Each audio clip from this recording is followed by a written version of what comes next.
Welcome back to the Adam Bernard's podcast. Today we're going to be talking about something that's all over YouTube, which is rent-to-rent and Airbnb style serviced accommodation in the UK.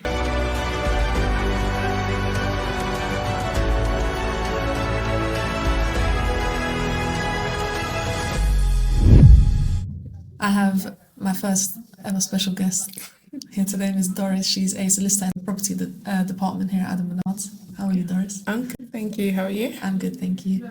I have a couple of questions for you. Sure. The first one is, let's say I've seen a YouTube ad about rent-to-rent, promising guaranteed rent every month. What would you want me to understand about the legal side of this? So first things first to note is that there's nothing guaranteed. So when you hear guaranteed rent, take it for caution. But you should note with the structure of rent to rent, there's a superior landlord, then there's the middle landlord, which is your direct landlord, and then there's you, the subtenant.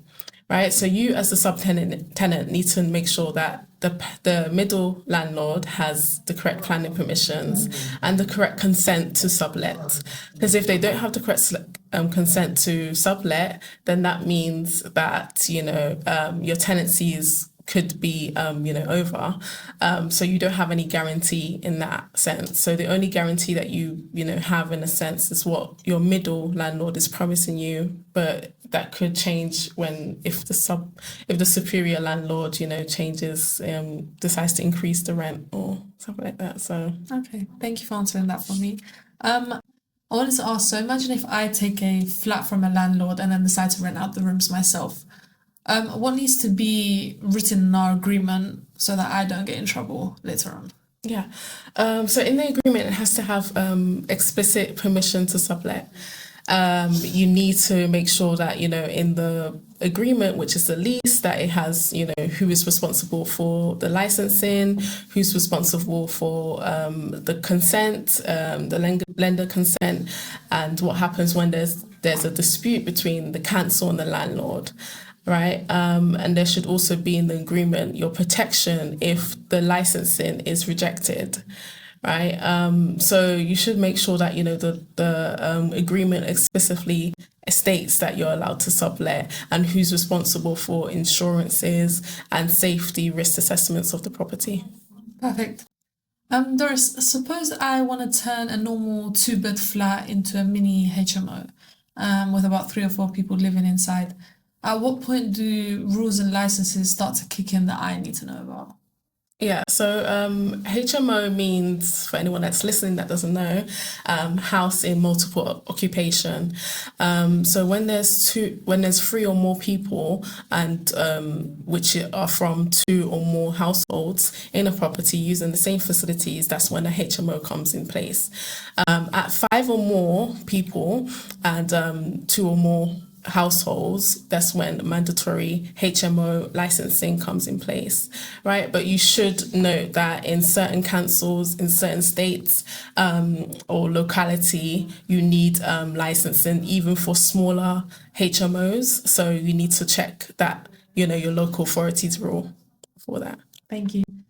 Okay, so if I, for example, sign a rent-to-rent deal and everything's going well, and then the council decides to show up at my door, start talking to me about something about licensing or planning.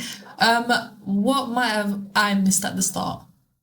So that usually means that there's something wrong with the licensing or the planning permission. So if that's not properly corrected or sorted out before, you've gone into the agreement, you're ultimately held responsible and the council comes for you. Okay. Yeah. So very simple. They can just knock on my door and tell me about that. Okay, so a lot of people think that they'll just use a rent-to-rent contract that they found online, but from your own experience as a solicitor in this field, what's the first thing that's often missing from those that can cause bigger headaches later on? Yeah. So general advice, I wouldn't say to, go for online contracts. Always, speak to a local solicitor. Even in ChatGDP, it does say a disclaimer that online, information shouldn't be taken, to heart, and you should always, double check this. Usually with online contracts, they do miss out, key clauses such as termination clauses. What happens when, the contract ends abruptly. it misses out compliance requirements, which is really important, especially when you're doing rent to rent. You need to know who is responsible for compliance, safety, risk assessments. So it normally misses out the main key information on who's responsible for licensing. Not many people are advanced in HMO licensing. And it also misses out like lender consent as well, and what you do in that scenario. So always get it checked by a legal advisor. Brilliant. I want to talk about something that's been trending a lot for the past, I'm going to say about 5 to 10 years maybe. Something about it's Airbnbs. So if I own Airbnb and... Sorry, that's not nice. Okay. I want to talk about something that's trending for the last maybe 5 to 10 years. It's Airbnbs. So if I own a flat in London and I want to put on Airbnb for extra income, what's the first thing I should be checking in my mortgage or my lease? Yeah, so that's very important to check in your mortgage and your lease, the use clause. So what is the property meant to be used for? Is it a business use or residential use, right? Then you also need to, look at your clause and your contracts to make sure that if it's, short-term lengths are permitted. Sometimes, the lease could permit long-term standard residential letting. So it's always crucial, just because, your lease or your contract does permit you to sublet, it's crucial to know whether it can permit you to sublet for short lettings rather than residential lettings. So that's important to check your lease and your mortgage. And another thing to note, like if you're renting out Airbnb in London, there's something called a 90-night rule. So that means that you can let out your property for 90 nights without planning permission. But this, pertains to letting out your whole property. If you're letting out a room while you're living there, the 90-night rule doesn't apply. But yeah, you should always double check this with your lease. Okay, thank you so much. So say my mortgage is a normal residential one, but I start doing short-term lets anyways because everyone does it. Right. What realistically could go wrong with my lender or my insurer? Yeah, so good thing these questions are anonymous because, ideally it sounds illegal. You're given a residential mortgage, so it means it should be permitted for only residential use. It's not business, and Airbnb is equal to business use. So you're potentially breaching your contract with the lender, and that could also mean that your lender can demand payment and enforcement actions as well, such as taking back the property. So I would advise if you're doing that not to. Okay, so Doris, imagine if I'm taking one flat in a big block to use the service accommodation. When I send you the lease, what are you looking for that might stop me from doing any short-term stays there? Okay. So I use an acronym which is USBL. So disclaimer, this is a personal acronym. It's not a legal standard across the board, but it helps anyways.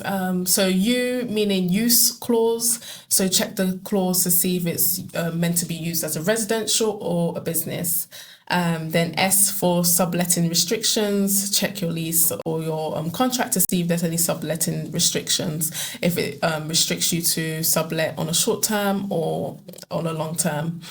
And then we've got B for business use restrictions. Sometimes there could be a clause that says you can't use it for business, so therefore Airbnb and rent to rent is out of the business. And then L for landlord consent. So although your contract could say that subletting is permitted, as stated earlier, majority of them mean that it's subletted on a long-term basis, not a short-term, which Airbnb and some businesses lettings would fall under. So you need to make sure that is, correct. So I would go by those acronyms. Okay, I have one final question for you. If I'm a landlord and someone approaches me saying, let me do rent to rent on your property, what simple check should I be doing before handing the keys over to them? Yeah, so obviously because it's a rent to rent, that means guests are coming in and out. So there are higher compliance rules, requirements that you need to do.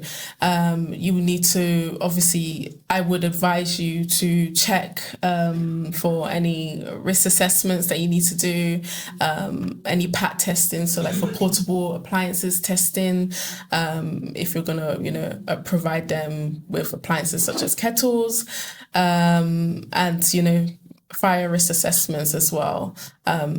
Simply because there's higher compliance requirements. So there's a lot of paperwork, required for rent to rent. Brilliant. Thank you, Doris, for coming on my podcast today. If anyone wants any information, has any questions about rent to rent or short-term lets, you can contact Doris at Solicitors. Thank you for joining our podcast today, and we'll see you on the next one.